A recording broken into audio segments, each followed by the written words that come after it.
Hi friends అందరూ. So welcome to my channel. Bigg Boss 8 గురించి చాలా మంది ఎదురు చూస్తున్నారు అన్న సంగతి నాకు తెలుసు. అండ్ బిగ్ బాస్ 8 ఆగస్ట్ కానీ సెప్టెంబర్ కానీ మధ్యలో స్టార్ట్ అయ్యే అవకాశం ఉంది. అండ్ ఆల్రెడీ బిగ్ బాస్ 8కి సంబంధించి ప్రమోషన్స్ కూడా నాగార్జున గారు స్టార్ట్ చేశారు. కానీ వచ్చే 16 మంది కంటెస్టెంట్స్ ఎవరో, వైల్డ్ కార్డ్ ఎంట్రీస్ ఎవరుంటాయో, మరి 16 వారాల పాటు మనని ఎంటర్టైన్ చేసేది ఎవరో అన్న సంగతి ఇంతవరకు తెలియరాలేదు. కానీ ఆగస్టు స్టార్టింగ్లో కానీ లేకపోతే ఆగస్టు మధ్యలో కానీ తప్పకుండా సీజన్ స్టార్ట్ అవుతుందన్న సంగతి విషయాలన్నీ బయటకు వస్తున్నాయి.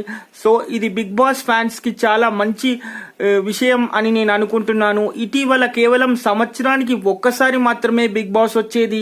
ఇప్పుడు మాత్రం సంవత్సరానికి 2 సార్లు తీసుకురావాలని భావించడంతో హైయెస్ట్ టీఆర్పీతో బిగ్ బాస్ ఉండడంతో నాగార్జున గారి నిర్ణయం